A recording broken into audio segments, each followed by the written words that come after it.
Hello and welcome back to study Saurabh YouTube channel. आज के इस वीडियो में हम बिहार ऑल एग्जामिनेशन पीवाईक्यू जो साइंस की हमारी सीरीज चल रही है उसमें हम बायोलॉजी को कंटिन्यू कर रहे हैं। यहाँ पे हम 900 प्लस एमसीक्यू है उनको देखेंगे, जो कि रिसेंट 2026 में जो भी एग्जामिनेशन हुए हैं उन सबको भी मैं यहाँ पे इंक्लूड करूंगा। ये इस सीरीज का पार्ट नंबर 3 है। पार्ट नंबर 1 में मैंने 30 और पार्ट नंबर 2 में 30, तो टोटल 60 एमसीक्यू है, उसको हमने डिस्कस कर लिया है। यदि आप उन एमसीक्यूज को देखना चाहते हैं, यदि आपने उनको नहीं देखा है तो प्लेलिस्ट उसका लिंक में मिल जाएगा। प्लेलिस्ट का लिंक आपको डिस्क्रिप्शन में मिल जाएगा। वहां से बिहार ऑल एग्जामिनेशन पीवाईक्यू का लिंक है, उसको देखिए। वहां पे सारे जो वीडियोस है वो बिहार से संबंधित आपको मिल जाएंगे, तो उसको देखिए। एक्सप्लेनेशन काफी डिटेल से होता है, तो आपके लिए बहुत हेल्पफुल होगी। तो चलिए वीडियो की शुरुआत करते हैं। पहला सवाल है कि कौन सी जो संरचना है वो प्रोकैरियोटिक कोशिका में नहीं होता है। प्रोकैरियोटिक और यूकैरियोटिक, प्रो मतलब पुराना, तो पुराना एक कोशिका है पुराना, और यूकैरियोटिक मतलब नया जो डेवलप हो चुका है। तो प्रोकैरियोटिक में कौन नहीं होता है? देखो, सेल के बाद एक सेल मेम्ब्रेन होता है, उस सेल मेम्ब्रेन के बाद सेल वॉल होता है। प्लांट्स की बात हो रही है, तो यहाँ पे सेल मेम्ब्रेन तो एनिमल और प्लांट्स दोनों में होती है। तो ये जो प्रोकैरियोटिक जीव होते हैं ना, वहां पे ये सेल मेम्ब्रेन जो है वो नहीं मिलते हैं। तो कोशिकाएं जो है वो पृथ्वी पर सबसे प्राचीन और सरल कोशिकाएं हैं। प्रोकैरियोटिक जो कोशिकाएं होती हैं वो सबसे प्राचीन है, सबसे पुराना है और सबसे सिंपलेस्ट फॉर्म में ये होता है, जैसे कि बैक्टीरिया। इसमें एक आपको ट्रू न्यूक्लियस भी नहीं मिलता है। इसका सीधा सा अर्थ होता है कि इसके जो अनुवांशिक पदार्थ होते हैं, जो डीएनए होता है, वो सीधा सीधा न्यूक्लियर मेम्ब्रेन, जो डीएनए होता है, डीएनए के चारों ओर न्यूक्लियर मेम्ब्रेन जो है वो नहीं पाया जाता। अदरवाइज वो तो न्यूक्लियस में होता ना। तो इसका सीधा सा अर्थ होता है कि डीएनए के चारों ओर जो है वो न्यूक्लियस मेम्ब्रेन नहीं पाया जाता है। न्यूक्लियस मेम्ब्रेन मतलब केंद्रक झिल्ली जो है वो नहीं पाया जाता है।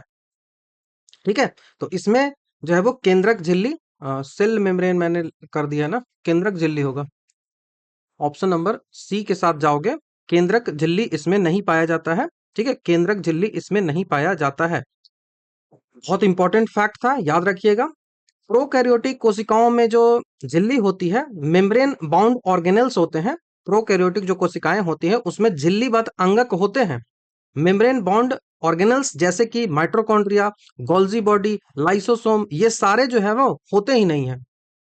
क्योंकि मेम्ब्रेन वाली कोई भी अगर चीजें हैं तो वो मेम्ब्रेन वाली वहां पे नहीं होती है। कोई भी सेल ऑर्गेनल जिसके पास मेम्ब्रेन है, जैसे कि माइटोकॉन्ड्रिया डबल मेम्ब्रेन है, गोल्जी बॉडी है उसमें भी मेम्ब्रेन होता है, लाइसोसोम है उसमें भी मेम्ब्रेन होता है, लेकिन राइबोसोम में मेम्ब्रेन नहीं होता है। इस कारण से राइबोसोम तो यहाँ पे होगा। ठीक है, ये ध्यान आपको रखना है। वहीं हम बात करें यूकैरियोटिक कोशिकाओं की, तो यूकैरियोटिक जो कोशिका होती हैं, जिनमें वैसे जंतु जिनमें कोशिकाएं दो या दो से अधिक होती हैं, उनको यूकैरियोटिक कोशिकाएं कहा जाता है। इनमें न्यूक्लियस है वो डेवलप होता है, उसमें कोशिका झिल्ली भी डेवलप होती है, जैसे कि पादप हो गया, प्लांट्स हो गया, एनिमल्स हो गया। यहाँ पे पूर्णतः विकसित केंद्रक होता है, न्यूक्लियस होता है, और उस न्यूक्लियस के बाहर न्यूक्लियस मेम्ब्रेन जो है वो होता है। ठीक है, तो यूकैरियोटिक में ये होता है, ध्यान रखिएगा। बाकी राइबोसोम की बात करें तो राइबोसोम जो होता है वहां, ये राइबोसोम कैसा है? तो राइबोसोम मैंने बताया था कि वो प्रोकैरियोटिक की तरह बिहेव करता है। तो प्रोकैरियोट्स जो होते हैं, जो प्रोकैरियोटिक्स होते हैं, उन प्रोकैरियोटिक्स में राइबोसोम जो है वो कैसा पाया जाता है? तो प्रोकैरियोटिक जैसे ही आया तो वहां का राइबोसोम जो होगा वो 70S का होगा, 70S का राइबोसोम होगा। सेल मेम्ब्रेन की बात करें तो सभी जो जीवित सजीव कोशिकाएं होती हैं, चाहे वो प्रोकैरियोटिक हो चाहे वो यूकैरियोटिक हो, सेल मेम्ब्रेन सब में पाया जाता है, लेकिन न्यूक्लियस मेम्ब्रेन जो है वो नहीं पाया जाता है। ये ध्यान आपको रखना है। और सेल वॉल तो बैक्टीरिया जो होता है प्रोकैरियोटिक में, पेप्टिडो ग्लाइकन से बनी कोशिका भित्ति आपको देखने को मिलेगी। तो बैक्टीरिया आपसे सवाल पूछा भी जाएगा और हमने ऑलरेडी आपको बताया भी है। बैक्टीरिया जो है वो क्या है? तो पहली बात की बैक्टीरिया जो है वो प्रोकैरियोटिक है। बैक्टीरिया जो है वो प्रोकैरियोटिक है, और ये प्रोकैरियोटिक होने के साथ ही इसका जो सेल वॉल होता है, बैक्टीरिया का जो सेल वॉल होता है वो कैसा होता है? तो बैक्टीरिया का सेल वॉल पेप्टिडो ग्लाइकन का होता है। पेप्टिडो ग्लाइकन का होता है, ध्यान आपको रखना है। सवाल ऐसे पूछे जाएंगे तो आपको याद होना चाहिए। नेक्स्ट सवाल की ओर बढ़ जाते हैं। सवाल पूछा जा रहा है कि कौन सा स्टेटमेंट जो है वो करेक्ट है रिगार्डिंग मियोसिस। मियोसिस के संदर्भ में कौन सा स्टेटमेंट करेक्ट है ये पूछा जा रहा है। तो मियोसिस मतलब सीधा से बात क्या बोल रहा है, मियोसिस मतलब अर्धसूत्री विभाजन की बात हो रही है। अर्ध सूत्री कोशिका विभाजन, अर्धसूत्री कोशिका विभाजन जो है वो कितने फेज में पूरा होता है? तो जो मियोसिस आपको देखने को मिलेगा वो दो फेजों में पूरा होता है। अर्धसूत्री जो कोशिका विभाजन होता है वो दो फेज में पूरा होता है। पहला जो फेज इसका होता है उसको बोलते हैं मियोसिस वन, और दूसरा फेज जो होता है उसको मियोसिस टू बोलते हैं। तो पहला फेज को मियोसिस वन कहा जाता है और दूसरा फेज को मियोसिस टू बोला जाता है। मियोसिस वन और मियोसिस टू जो है वो कहा जाता है। मियोसिस वन जो होता है उसमें गुणसूत्रों की संख्या जो है वो आधी हो जाती है। मियोसिस वन है यदि गुणसूत्र क्रोमोसोम यदि 2n आपके पास है तो वो गुणसूत्र जो है वो आधी हो जाएगी और n हो जाएगी। ठीक है, इसीलिए इसे जो है वो अर्धसूत्री विभाजन जो है वो कहा जाता है, रिडक्शनल डिवीजन जो है वो कहा जाता है, मियोसिस वन में यहाँ पे होता है। ठीक है, बाकी मियोसिस टू जो होता है वो बिल्कुल समसूत्री विभाजन की तरह मियोसिस टू जो होता है, मियोसिस टू जो होता है वो समसूत्री विभाजन की तरह होता है। समसूत्री विभाजन की तरह, जिस तरह से मिटोसिस होता है उस तरह से ये होता है। मिटोसिस जो जिस तरह से होता है उस तरह से होता है, जहां गुणसूत्रों की संख्या जो है वो समान रहती है। पहले भी n था तो यहाँ पे गुणसूत्रों की संख्या क्या होती है, पहले भी n ही था और बाद में भी n ही रहेगा, तो कोई चेंजेस इसमें नहीं आता। इसीलिए मियोसिस टू जो होता है वो एक समरूपी विभाजन होता है, इक्वेंशियल जो है वो डिवीजन होता है। तो मियोसिस जो टू है वो कैसा डिवीजन है, तो ये समरूपी डिवीजन है। सवाल पूछा जाएगा समरूपी डिवीजन है। समरूपी डिवीजन मतलब इक्वेशनल डिवीजन इसको कहा जाता है। वहीं मियोसिस वन जो होता है उसको मैंने कहा उसको मैंने रिडक्शनल डिवीजन कहा, रिडक्शनल डिवीजन अर्धसूत्री विभाजन इसको मैंने कहा। तो ये आपको ध्यान रखना होगा।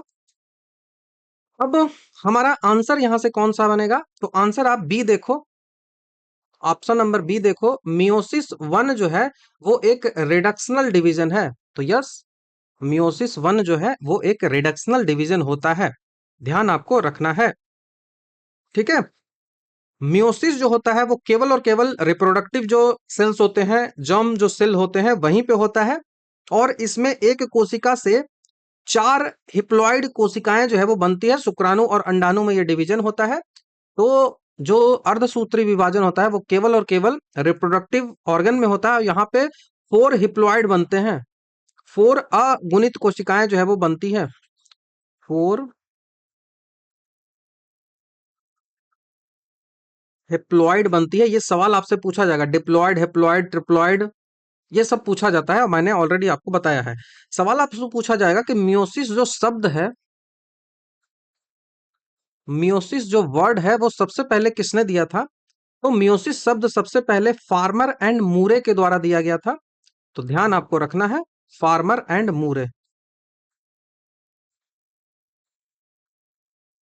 फार्मर एंड मूरे बहुत इंपॉर्टेंट है, प्रीवियस ईयर में पूछा गया है, ध्यान रखिएगा। नेक्स्ट सवाल की ओर बढ़ जाते हैं। नेक्स्ट सवाल हमसे पूछा जा रहा है कि तारक रश्मियां निकलती है, तारक रश्मियां जो होती है, एस्ट्रल रेज जो होती हैं, वो कहाँ से निकलती है? तो तारक रश्मियां जो होती हैं वो आपको निकलती हैं तारक काय से, सेंट्रोसोम से। तारक काय, सेंट्रोसोम, ऑप्शन नंबर ए की बात हो रही है। ये कोशिका डिवीजन के समय की बात हो रही है।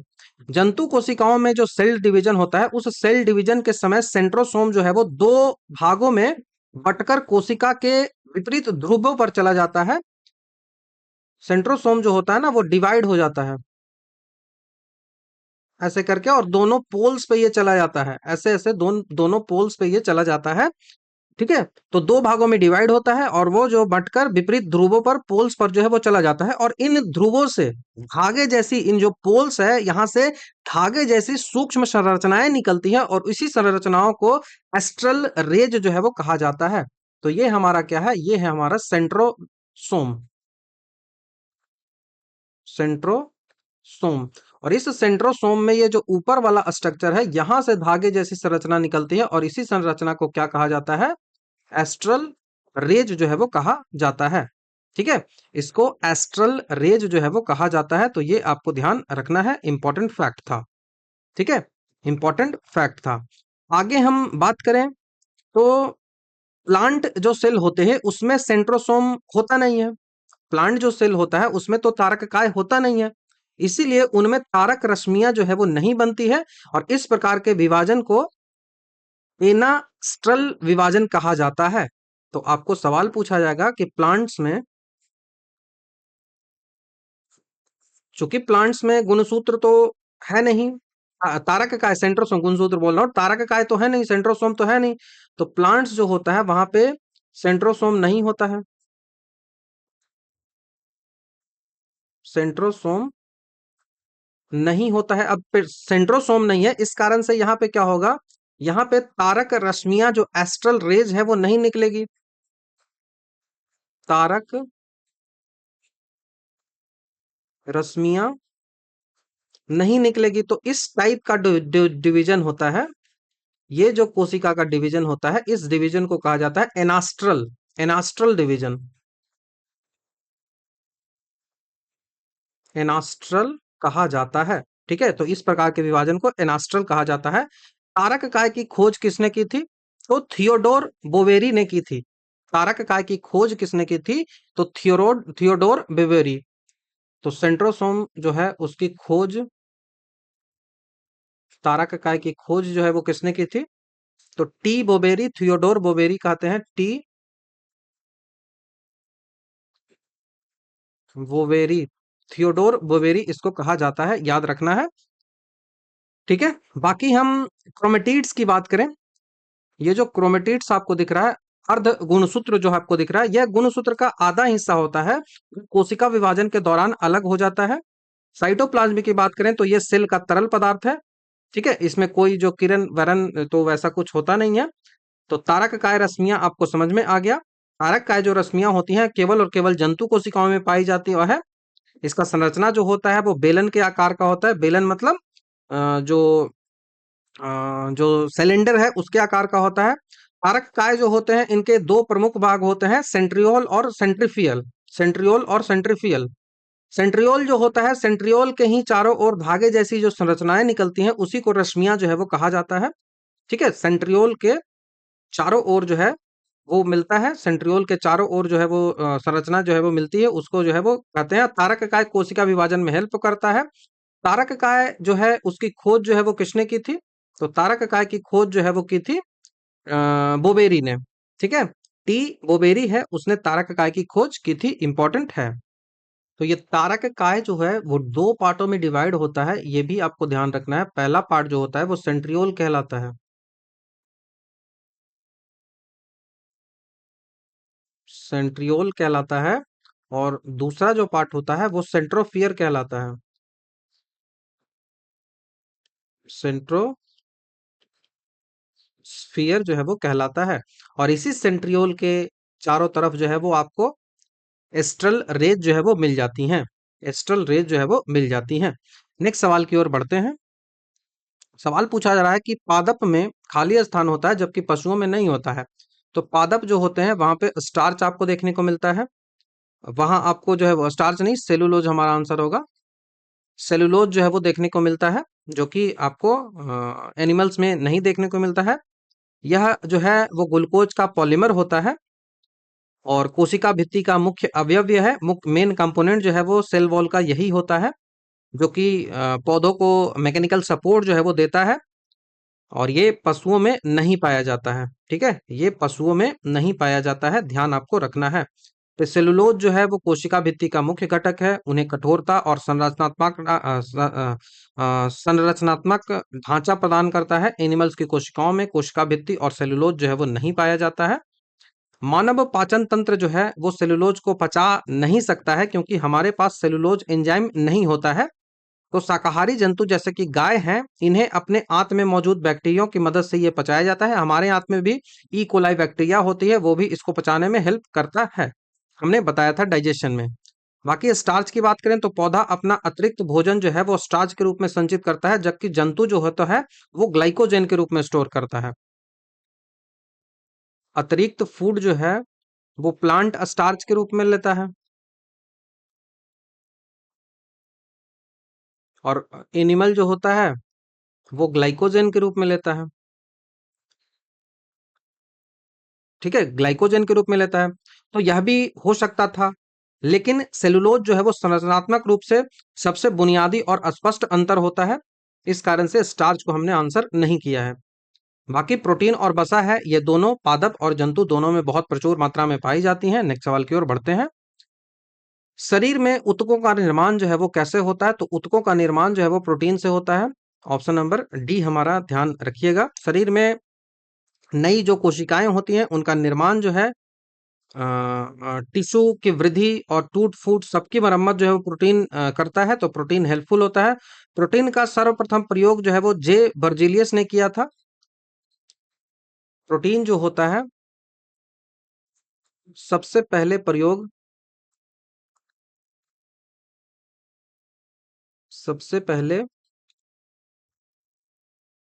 जो है वो किसने किया था? तो बर्जीलियस ने किया था। जे बर्जीलियस, ध्यान रखिएगा, जे बर्जीलियस ने किया था। बच्चों में प्रोटीन की कमी से क्वाशियोकर और मेरास्मस नामक बीमारी हो जाती है, आपको पता है। कैल्शियम जो होता है वो हड्डी और दांत को मजबूत करता है। फैट जो होता है वो शरीर को एनर्जी देता है और टेम्परेचर को कंट्रोल करके रखता है। विटामिन जो है वो शरीर को रोगों से रक्षा करता है। उसके साथ ही साथ मेटाबॉलिज्म जो होता है, उपापचयन जो होता है, उसको रेगुलेट करता है। ठीक है, उसको ये रेगुलेट करता है। शरीर के फॉर्मेशन से संबंधित इसका जो है वो कुछ नहीं है। ठीक है, नेक्स्ट सवाल की ओर बढ़ जाते हैं। सवाल है कि कोशिका में सूत्र कणिका का क्या काम है? सूत्र कणिका जो होता है उसको क्या काम होता है? सूत्र कणिका का सबसे पहले तो आप हिंदी देख लो, तो सूत्र कणिका का हिंदी होता है, इंग्लिश होता है माइटोकॉन्ड्रिया। तो अब आसानी से आप कर दोगे कि प्रोड्यूस एनर्जी। माइटोकॉन्ड्रिया का तो यही काम है ना, एनर्जी को प्रोड्यूस करना, एनर्जी को प्रोड्यूस करना। तो चलिए नेक्स्ट सवाल की ओर बढ़ जाते हैं, इसके एक्सप्लेनेशन की ओर बढ़ जाते हैं। माइटोकॉन्ड्रिया जो होता है उसको पावर हाउस कहा जाता है, क्योंकि यहीं पे सेलुलर रिस्पायरेशन के दौरान एनर्जी जो है वो रिलीज की जाती है। माइटोकॉन्ड्रिया में ऊर्जा जो है वो एटीपी के रूप में रिलीज होती है, एडिनोसिन ट्राइफॉस्फेट के रूप में रिलीज होती है, लेकिन उसको यदि यूज करना है, ये स्टोर होती है, लेकिन यूज करना है तो एडीपी में कन्वर्ट करना पड़ेगा, डाइफॉस्फेट में कन्वर्ट करना पड़ेगा, ये ट्राइफॉस्फेट है।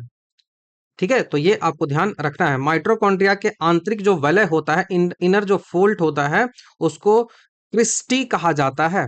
माइटोकॉन्ड्रिया के इनर फोल्ड को ध्यान आपको रखना है। माइटोकॉन्ड्रिया जो होता है, सूत्रकोणिका जो होता है, उसके इनर फोल्ड को, इनर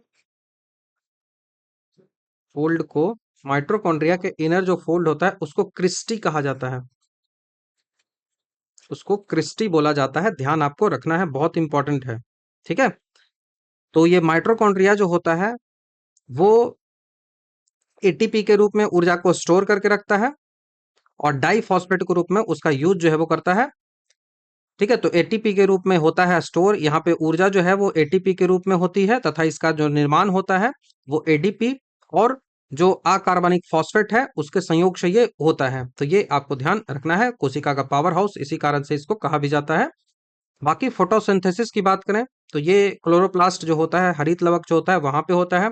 प्रोटीन सिंथेसिस की बात करें तो ये राइबोसोम में होता है, और सेक्रेशंस की बात करें तो ये गोल्जी बॉडी के द्वारा किया जाता है। ठीक है, सेक्रेशंस जो होता है वो गोल्जी बॉडी के द्वारा किया जाता है। नेक्स्ट सवाल की ओर बढ़ते हैं। कोशिका में द्रव्य के आने जाने का नियंत्रण सेल मेम्ब्रेन करता है। सेमी परमिएबल ये होता है, कुछ चीजों को आने देता है, कुछ जो चीजें हैं उनको नहीं आना देता है, मतलब चुनाव के साथ करता है, इसलिए सेलेक्टिवली प्रीमिएबल मेम्ब्रेन इसको कहा जाता है। अर्धपारगम चयनात्मक झिल्ली इसे कहा जाता है। तो ये आपको ध्यान रखना है, ये गेट कीपर की तरह काम करता है कि क्या चीज अंदर आ सकती है, क्या चीज अंदर नहीं जा सकती है। तो कोशिका झिल्ली जो होती है वो लिपिड्स की दोहरी परत और प्रोटीन से बनी हुई होती है। तो ये कोशिका झिल्ली जो है वो कैसी, जैसे ये लिपिड है, ये लिपिड है, तो बीच में आपका ये एक प्रोटीन रहेगा, ऐसे एक प्रोटीन रहेगा, ऐसे ही ये बना हुआ रहता है। तो ये हो गया लिपिड,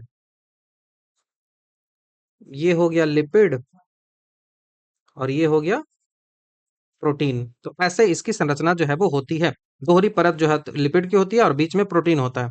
जल के अणुओं का कोशिका झिल्ली के आर पार जाना जो है वो ओस्मोसिस प्रोसेस से होता है, ये ऑलरेडी हमने बता रखा है। तो बहुत इंपॉर्टेंट ये फैक्ट है, ठीक है, बहुत इंपॉर्टेंट फैक्ट हो जाता है। और ऑप्शंस की बात हम कर लें तो केंद्रक जो होता है वो कोशिका की सभी गतिविधियां, ब्रेन कंट्रोल उसको कहा जाता है। और साइटोप्लाज्म आपको पता है, जितने भी कोशिका के अंदर सेल ऑर्गेनेल्स होते हैं वो साइटोप्लाज्म में ही होते हैं, हमने डिस्कस कर रखा है। राइबोसोम किसकी सतह पर होता है, तो एंडोप्लाज्मिक रेटिकुलम पर होता है। एंडोप्लाज्मिक रेटिकुलम जो होता है वो रफ ईआर होता है, अजमूद ईआर होता है। अजमूद ईआर होता है वो फैट को रेगुलेट करता है, इससे संबंधित है, फैट को सिंथेसाइज करता है। रफ ईआर जो होता है वहां पे राइबोसोम होता है, और उस राइबोसोम से जो है वो प्रोटीन का सिंथेसाइजेशन होता है, प्रोटीन का सिंथेसाइजेशन जो है वो होता है। तो ये आपको ध्यान रखना होगा, बहुत इंपॉर्टेंट है, ठीक है, बहुत इंपॉर्टेंट है। कुछ राइबोसोम जो होते हैं वो साइटोप्लाज्म में स्वतंत्र रूप से भी तैरते रहते हैं, ये भी आपको ध्यान रखना है। राइबोसोम की खोज जो है वो जॉर्ज पैलेडे ने की थी, जॉर्ज पैलेडे ने की थी, ठीक है, जॉर्ज पैलेडे ने की थी। तो मेनली जो स्मूथ होता है वो लिपिड्स और एस्टेरॉइड का फॉर्मेशन करती है, दोनों लिख लो। लिपिड्स मतलब फैटी होता है, लिपिड्स एंड एस्टेरॉइड, एस्टेरॉइड का फॉर्मेशन जो है वो करती है, लिपिड्स एंड एस्टेरॉइड का फॉर्मेशन करती है, ये आपको ध्यान रखना होगा, बहुत इंपॉर्टेंट है। तो राइबोसोम जो होता है वो आरएनए और प्रोटीन से बना हुआ होता है, हमने ऑलरेडी इस बारे में डिस्कस भी किया है। Ribo nucleic acid plus protein से मिलकर ये बना हुआ होता है, और सभी जीवित कोशिकाओं में ये पाया जाता है, सभी जीवित कोशिकाओं में पाया जाता है। कुछ ऐसे राइबोसोम जो होते हैं वो गुच्छे में मिलते हैं, बंडल में मिलते हैं। तो जो राइबोसोम आपको गुच्छे में मिलते हैं उन राइबोसोम को एक स्पेशल नाम दिया जाता है, उसको पॉली राइबोसोम या फिर पॉलीसोम कहा जाता है। पॉलीसोम या फिर पॉली राइबोसोम कहा जाता है, पॉली राइबोसोम जो है वो कहा जाता है, ये आपको ध्यान रखना होगा, बहुत इंपॉर्टेंट फैक्ट है। तो हमने 68 नंबर तक देख लिया है, नेक्स्ट सवाल की ओर जो है वो बढ़ते हैं। नेक्स्ट सवाल है कि कौन सा टिश्यू के बारे में अब बात होगी, कौन सा संयोजी ऊतक जो है, कनेक्टिव टिश्यू जो है वो मांसपेशियों को हड्डी से जोड़ता है, मसल्स को बोन से जोड़ता है, मसल्स को बोन से जोड़ता है, तो मसल को बोन से टेंडन जो है वो जोड़ता है। ऑप्शन नंबर बी हमारा आंसर हो जाएगा, टेंडन। टेंडन जो होता है वो एक मजदूर फाइब्रस कनेक्टिव टिश्यू होता है जो मसल्स को बोन से जोड़ता है, ध्यान रखिएगा, बहुत इंपॉर्टेंट है।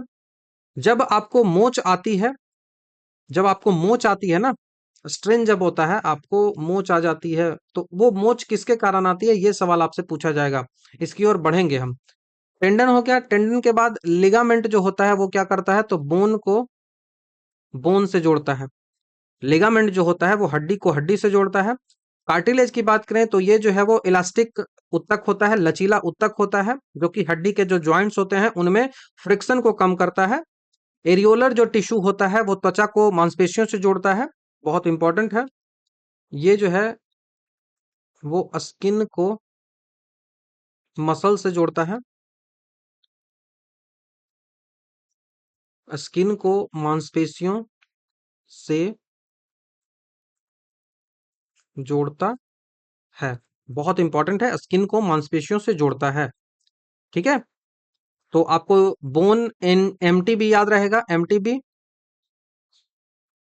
मसल टेंडन बोन, और यहाँ पे बीएलबी, बीएलबी, पीएलबी, बीएलबी, तो बीएलबी बोन लिगामेंट बोन, ठीक है।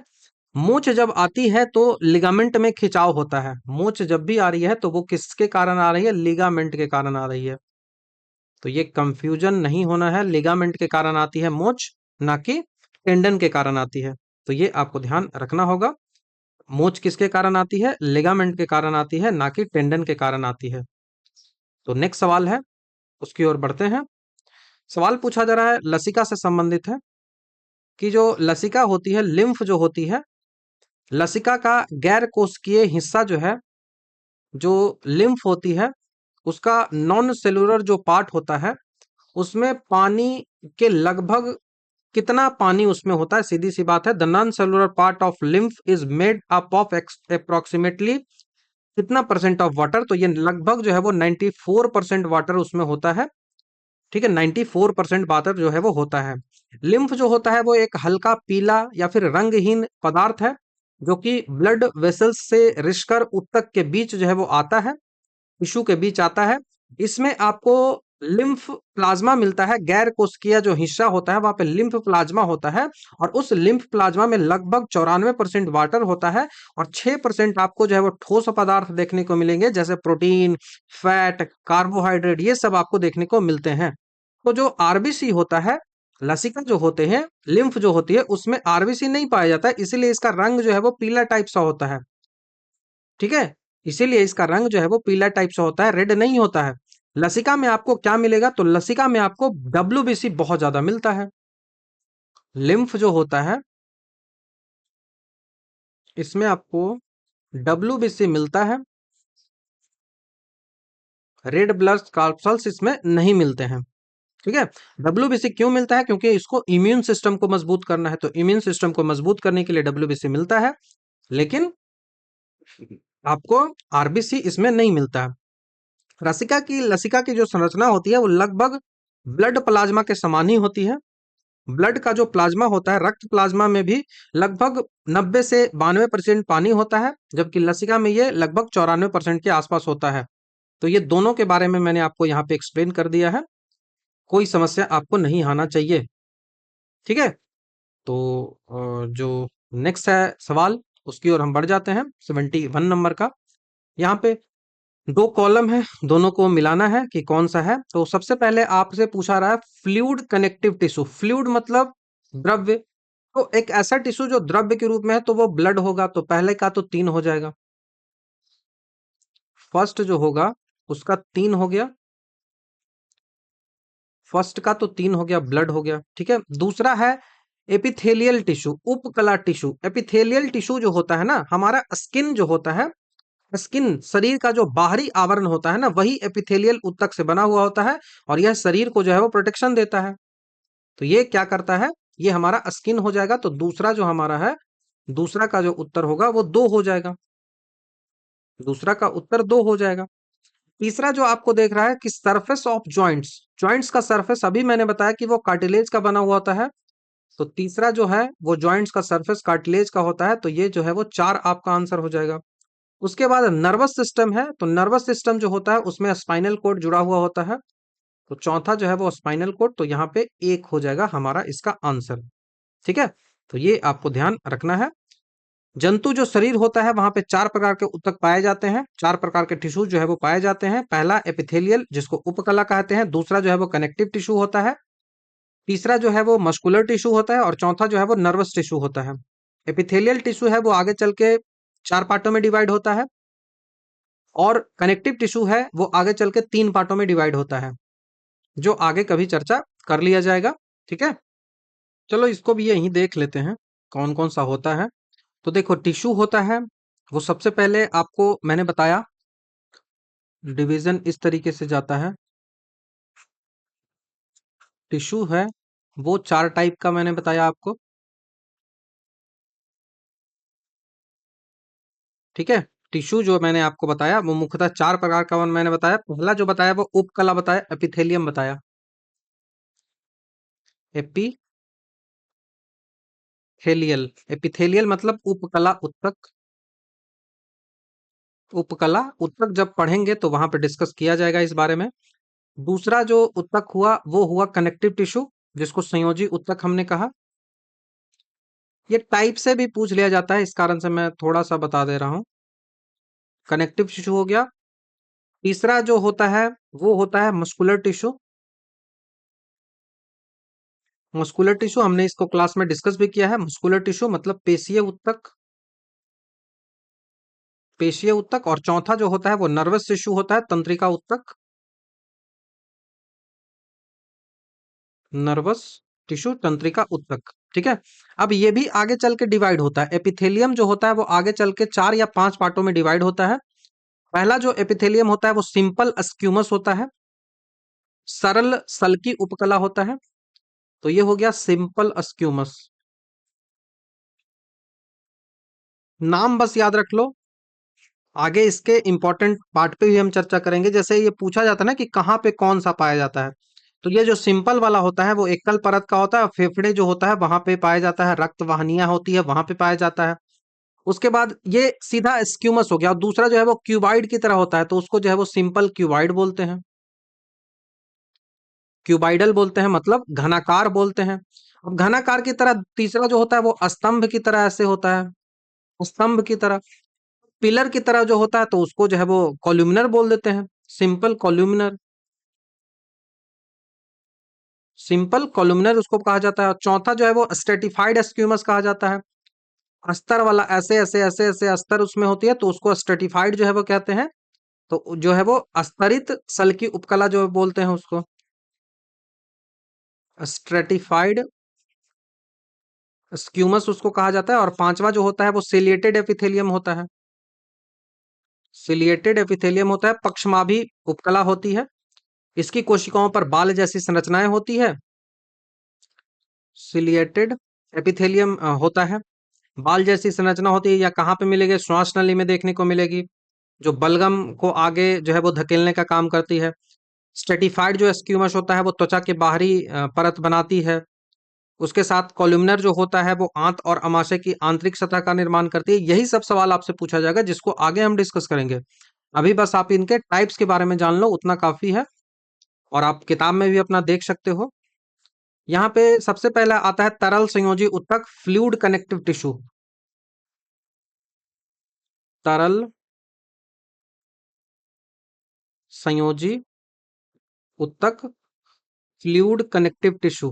फ्लूइड कनेक्टिव टिश्यू में कौन सा आता है? तो पहला बात आ जाएगा ब्लड, सवाल पूछा जाएगा। दूसरा आ जाएगा लिम्फ, अभी तो लिम्फ के बारे में आपने देखा ना। दूसरा लिम्फ, ठीक है। दूसरा जो इसका कनेक्टिव टिश्यू होता है वो स्केलेटल, कंकाल, वो कंकाल टिश्यू होता है, कंकाल उत्तक होता है। कंकाल उत्तक में क्या क्या आ जाएगा? तो यहाँ पे बोन होता है और कार्टिलेज होता है। तीसरा जो होता है वो डेंस कनेक्टिव टिश्यू होता है। तीसरा जो होता है, बेसिकली इसको जो है वो तीसरा जो होता है वो डेंस कनेक्टिव टिश्यू होता है। डेंस कनेक्टिव टिश्यू होता है जहां पे टेंडन आता है और जहां पे लिगामेंट आता है। डेंस कनेक्टिव टिश्यू जो होता है उसमें टेंडन और लिगामेंट आता है। लूज कनेक्टिव टिश्यू में एरियोलर टिश्यू आता है। और जो एडिपोज टिश्यू में जो है वो फैट वाला टिश्यू आता है। एडिपोज टिश्यू में फैट वाला टिश्यू आता है। उसी तरह से मस्कुलर टिश्यू जो होता है वो आगे चलकर 3 पार्टों में डिवाइड होता है। पहला जो मस्कुलर टिश्यू होता है वो स्टेटेड मतलब वॉलेंट्री, दूसरा जो है वो इनवॉलेंट्री, और तीसरा जो है वो कार्डियक। वॉलेंट्री, इन वॉलेंट्री, तीसरा कार्डियक, कार्डियक, ठीक है। तीसरा कार्डियक, ये समझ में आ गया। उसके बाद नर्वस जो होता है वो कितने पार्टों में डिवाइड होता है? तो नर्वस टिश्यू जो है वो न्यूरॉन और न्यूरल्जिया में डिवाइड होता है। हमने इस बारे में ऑलरेडी कई पार्टों में डिस्कस किया था, 8 पार्टों में वीडियो बनाकर। न्यूरॉन्स और न्यूरल्जिया, न्यूरल्जिया। तो ध्यान रखिएगा, ऐसे ही सवाल आपसे पूछे जाएंगे सीधा सा। बाकी इसमें भी बहुत ज्यादा अंदर जाके सवाल पूछा जाता है, तो वो सब ध्यान रखिएगा। बाकी इस जो लेक्चर है, इस लेक्चर का आपको पीडीएफ चाहिए, तो पूरा पीडीएफ आपको बाई करना पड़ेगा। तो इसको आप जो है वो पीडीएफ को बाई कर सकते हो। नंबर आपको व्हाट्सअप दिया हुआ है, यहाँ पे कांटेक्ट कर सकते हो, टेलीग्राम पे मैसेज कर सकते हो। ऐसे ही आपको Bihar all examination PYQ PDF सारे सब्जेक्ट का मिल जाएगा। तो यदि आप इंटरेस्टेड हो तो आप मैसेज करके बात कर सकते हो। सारे पीडीएफ जो है वो अवेलेबल है, हिंदी और अंग्रेजी दोनों माध्यम में, ठीक है। सवाल है 72वां नंबर का सवाल है। सवाल आपसे कहा जा रहा है कि निम्नलिखित में से कौन सा संयोजी उत्तक नहीं है। तो अभी तो मैंने बता दिया है ना पूरा का पूरा संयोजी उत्तक के बारे में कि जो संयोजी उत्तक है वो कौन सा नहीं है। ठीक है, तो संयोजी उत्तक कौन सा है, कनेक्टिव टिश्यू क्या क्या मैंने बताया। क्या कार्टिलेज है, क्या कार्टिलेज कनेक्टिव टिश्यू है, तो यस आपने कहा, आप कहोगे कि हाँ कार्टिलेज जो है वो है, क्योंकि कार्टिलेज तो बताया बोन कार्टिलेज, तो बोन और कार्टिलेज हो जाएगा, अभी तो पीछे बताया ना जी। देखो बोन और ब्लड हो गया, कनेक्टिव टिश्यू, लिम्फ हो गया, बोन हो गया, कार्टिलेज हो गया, टेंडन हो गया, लिगामेंट हो गया, एरियोलर हो गया। ठीक है, तो कार्टिलेज हो गया, बोन हो गया, ब्लड हो गया, हार्मोन तो नहीं होगा भाई, यहाँ हार्मोन कैसे आ जाएगा, तो ये आपको ध्यान रखना होगा। हार्मोन यहाँ पे नहीं आएगा। हिस्टोलॉजी उत्तक का अध्ययन होता है, हार्मोन शब्द का प्रयोग जो है वो सबसे पहले किसने किया था, प्रयोग सबसे पहले किसने किया था इस शब्द का, तो ई एच स्टारलिंग, पूछा गया सवाल है E H Starling, previous year में पूछा गया है, ध्यान इसी कारण से रखना है। सवाल है कि रक्त एक प्रकार का क्या है, ब्लड क्या है, अभी तो बताया भाई कनेक्टिव टिश्यू है, कनेक्टिव टिश्यू है, फ्लूइड कनेक्टिव टिश्यू होता है। ध्यान रखिएगा, यह संयोजी ऊतक किस क्यों होता है, क्योंकि पूरे शरीर में भ्रमण करता है, ऑक्सीजन, पोषक तत्व, हार्मोन, इन सबको अलग अलग जगह पे पहुंचाता है, तो ये क्या कर रहा है, कनेक्ट ही तो कर रहा है ना। तो मानव शरीर में रक्त की कुल मात्रा उसके शरीर का लगभग 7 से 8% के आसपास होता है, मतलब 5 से 6 लीटर के आसपास होता है। ब्लड जो है वो एक जो है वो इसका पीएच वैल्यू 7.4 के आसपास होता है, 7.4 के आसपास होता है, लेकिन इसके साथ ही साथ ये क्या है ना, ये एक बफर सॉल्यूशन है। अब ये बफर सॉल्यूशन होता है दो केमिकल के कारण, इस दोनों का आप नाम मुझे बता दो। बफर सॉल्यूशन जो ब्लड होता है वो दो केमिकल के कारण होता है, इन दोनों का नाम बताओ। एएसओ 2025 में ये क्वेश्चन पूछा गया है, एएसओ 2025 में ये क्वेश्चन प्री में पूछा गया था। तो इन दोनों बफर सॉल्यूशन में क्या क्या होता है, किस कारण से ये बफर सॉल्यूशन होता है ये बता दो, बफर सॉल्यूशन होता क्या है ये बता दो मुझे आप।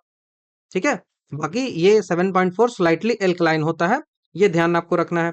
एपिथेलियम जो टिश्यू होता है वो अंगों की बाहरी और भीतरी परत जैसे त्वचा, आंत की परत, ये सब बनाती है। मस्कुलर टिश्यू जो है वो शरीर की जो भी कॉन्ट्रैक्शन है, कुछ काम करना है, फोर्स जनरेट करना है, तो वो सारा यहीं से जनरेट होता है। नेक्स्ट सवाल की ओर बढ़ते हैं।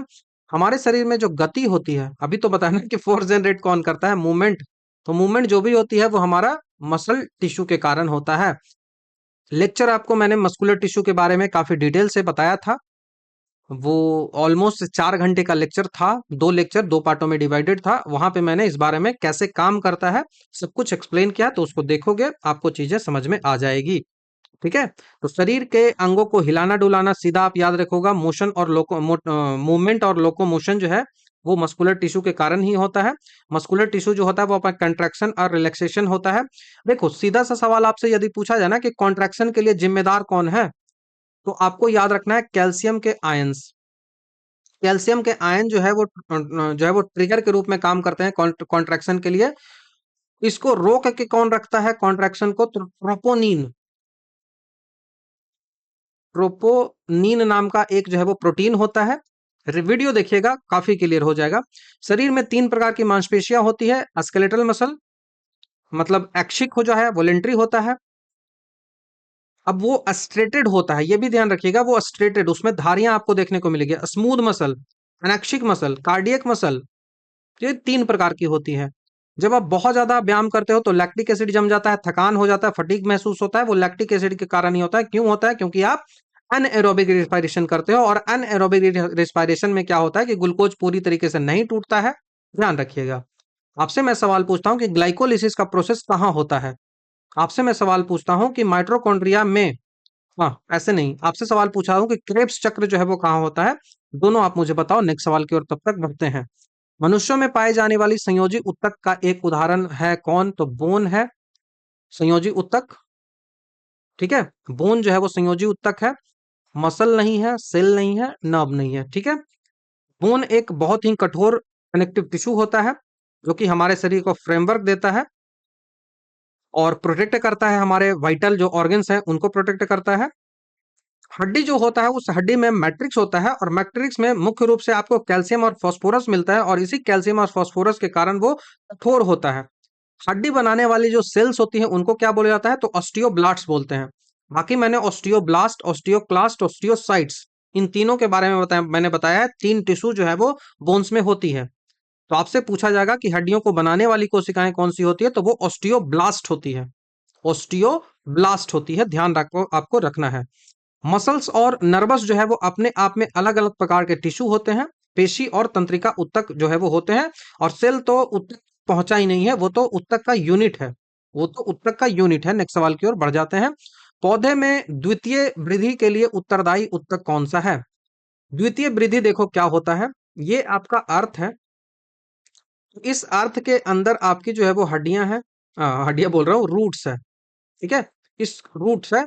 तो इस रूट्स को बोलते हैं, ये रूट सिस्टम है। ये रूट सिस्टम है, बहुत रूट्स है। अब यहाँ पे जो है वो आपका पेड़ है, ये आपका पेड़ है। तो इस पेड़ की ऊपर की ओर जो ग्रोथ होती है उसको बोलते हैं प्राइमरी ग्रोथ। उसको बोला जाता है प्राइमरी ग्रोथ, प्राथमिक ग्रोथ उसको कहा जाता है। ठीक है, उसको प्राथमिक ग्रोथ जो है वो कहा जाता है। और ये तो प्राथमिक ग्रोथ हो गई। अब ये आपने देखा होगा कि ये मोटाई ना, हम इसको ऐसे बढ़ा देते हैं, इतना बढ़ा देते हैं मोटाई पेड़ का। पेड़ का मोटाई तो धीरे धीरे बढ़ता है ना, तो वो मोटाई मैंने बढ़ा दिया। तो ये मोटाई क्यों बढ़ रही है? यही मोटाई जो है वो सेकेंडरी ग्रोथ कहलाती है। तो पेड़ की मोटाई, जो परिधि, जो थिकनेस होती है, वो सेकेंडरी ग्रोथ कहलाती है। और सेकेंडरी ग्रोथ बढ़ाने के लिए कैम्बियम होता है, वो कैम्बियम होता है। बहुत इंपॉर्टेंट फैक्ट है, कैम्बियम होता है। कैम्बियम जो होता है वो लेटरल मेरिस्मेटिक का एक प्रकार होता है। कैम्बियम जो होता है वो लेटरल मेरिस्मेटिक डिवीजन होता है। कोशिका जो होता है वो मेरिस्मेटिक होता है। ये सब हमने ऑलरेडी बताया भी है, और जब पढ़ेंगे तो वहां पे इस बारे में चर्चा भी करेंगे। तो अभी के लिए बस इतना जान लो कि लेटरल मेरिस्मेटिक है, उसका ये पार्ट होता है। ठीक है, लेटरल मेरिस्मेटिक जो होता है उसका ये पार्ट होता है। तो कैम्बियम, कैम्बियम से रिलेटेड भी कई सारे सवाल जो है वो पूछे जाते हैं। जैसे जो द्वितीय वृद्धि जो है वो मुख्य रूप से आपको देखने को कहाँ मिलेगी? Secondary growth. सवाल तो यही है, सेकेंडरी ग्रोथ जो होती है वो आपको कहाँ देखने को मिलती है? ये एसओ में पूछा गया है। सेकेंडरी ग्रोथ जो है वो डाइकोट्स में देखने को मिलती है। डाइकोट द्विबीजपत्री जो पौधे होते हैं, और द्विबीजपत्री अगर पौधे हो रहा है तो वो किस टाइप का पौधा होगा? वो जिम्नोस्पर्म का पौधा होगा। जिम्नोस्पर्म का पौधा होगा। तो वो जिम्नोस्पर्म का पौधा है। कैसा है? तो वो जिम्नोस्पर्म का पौधा है। तो जो जिम्नोस्पर्म का पौधा होता है, डाइकोट पौधा होता है, वहीं पे ये देखने को मिलता है। मोनोकॉट में ये नहीं होता है, मोनोकॉट में नहीं होता है। जैसे घास हो गया, गेहूं हो गया, इन सब में आप देखते हो मोटाई बढ़ता है, नहीं, डाइकोट्स में बढ़ती है। ठीक है, आगे मैं बताता हूं। पेड़ के जो तने में बनने वाली एनुअल रिंग्स होती है ना, वो एनुअल रिंग्स भी इसी कैम्बियन की एक्टिवनेस के कारण ही बनता है। तो इसी कैम्बियन के कारण एनुअल रिंग भी बनता है। एनुअल रिंग, जैसे ये पेड़ का क्रॉस सेक्शनल एरिया है। किसी पेड़ को हमने काट दिया है, तो इस पेड़ के अंदर ना आपको ऐसे ऐसे इसकी जो है वो फिंगरप्रिंट, जैसे जैसे हाथ में फिंगरप्रिंट होता है ना, वैसे ऐसे इसमें ऐसे ऐसे रिंग होगा। तो ये जो रिंग होता है इसी को एनुअल रिंग कहा जाता है। इस एनुअल रिंग से हम पेड़ की एज निकालते हैं कि पेड़ जो है वो कितना पुराना है। ये भी एनुअल रिंग जो बनता है, वार्षिक वलय जो बनता है, वो डाइकोट में बनता है। कैम्बियन के सक्रियता के कारण ही बनता है। ठीक है, तो ये आपको ध्यान रखना होगा। अब पेड़ की आयु निकालने के लिए क्या यूज किया जाता है? तो डेंड्रोक्रोनोलॉजी, डेंड्रोक्रोनोलॉजी इसको कहा जाता है। डेंड्रोक्रोनोलॉजी बहुत इंपॉर्टेंट फैक्ट है, ध्यान रखिएगा। डेंड्रोक्रोनोलॉजी, ठीक है, डेंड्रोक्रोनोलॉजी बहुत इंपॉर्टेंट है, डेंड्रोक्रोनोलॉजी। बाकी गोटबिल हैंडलबर्ग जो था, उसने पादप उत्तक संवर्धन का जनक कहा जाता है। ठीक है, तो पादप उत्तक संवर्धन जो होता है उसका जनक किसे कहा जाता है? Plant tissue culture. पादप उत्तक संवर्धन के फादर किसे कहा जाता है? तो गोटलिब हैबरलैंड। तो हैबरलैंड बस याद रख लो, काफी है। हैबरलैंड, ध्यान रखिएगा, सवाल पूछा जाता है। हैबरलैंड। तो इस कैम्बियन के बारे में समझ में आपको आ गया कि कैम्बियन क्या क्या है। जो और ऑप्शंस दिए गए हैं उनको थोड़ा सा देख लेते हैं। दारू मतलब जाइलम होता है। जाइलम जो होता है वो वाटर को पहुंचाता है। फ्लोएम जो होता है वो फ्लूइड को पहुंचाता है। आगे डिस्कस करेंगे, इनके भी कई सारे पार्ट होते हैं, 4 पार्ट होते हैं। उसके बाद कॉर्टेक्स की बात करें तो ये भोजन को स्टोर करने वाला मुख्य जो हिस्सा होता है वल्कुट कहलाता है। तो ये भोजन को स्टोर करने वाला मुख्य हिस्सा कॉर्टेक्स होता है। तो फूड को स्टोर करने वाला मेन पार्ट, फूड को स्टोर करने वाला मेन पार्ट जो है वो ये होता है। नेक्स्ट सवाल की ओर बढ़ जाते हैं। सवाल है कि निम्नलिखित में से कौन से उत्तक का अंतर कोशिकीय क्षेत्र जो है वो बड़ा होता है? इंटर सेलुलर एरिया जो होता है वो बड़ा होता है। देखो, हमारा जो प्लांट्स होता है,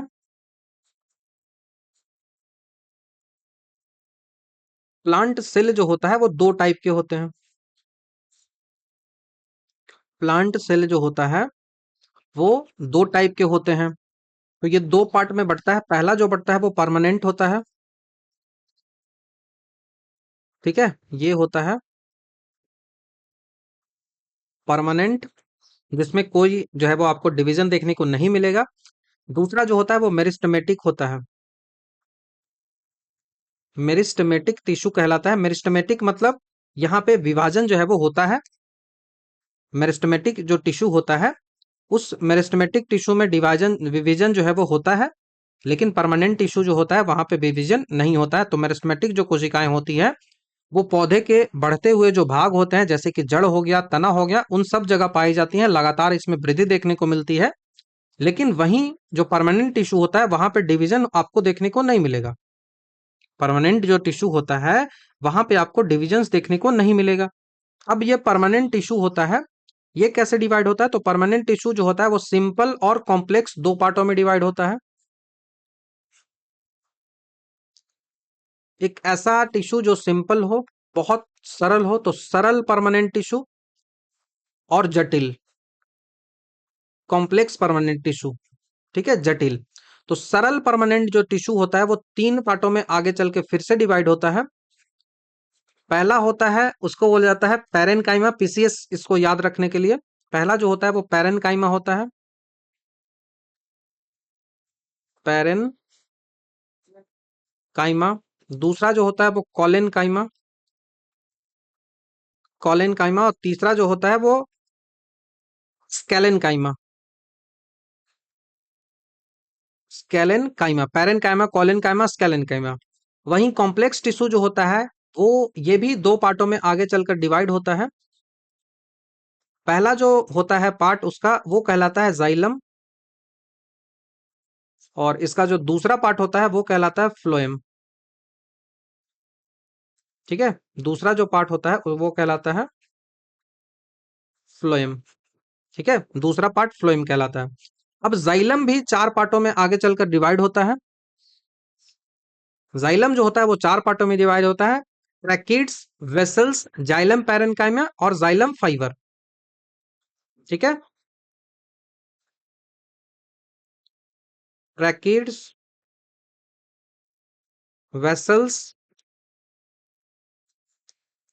तीसरा जो होता है वो जाइलम पैरेन्काइमा,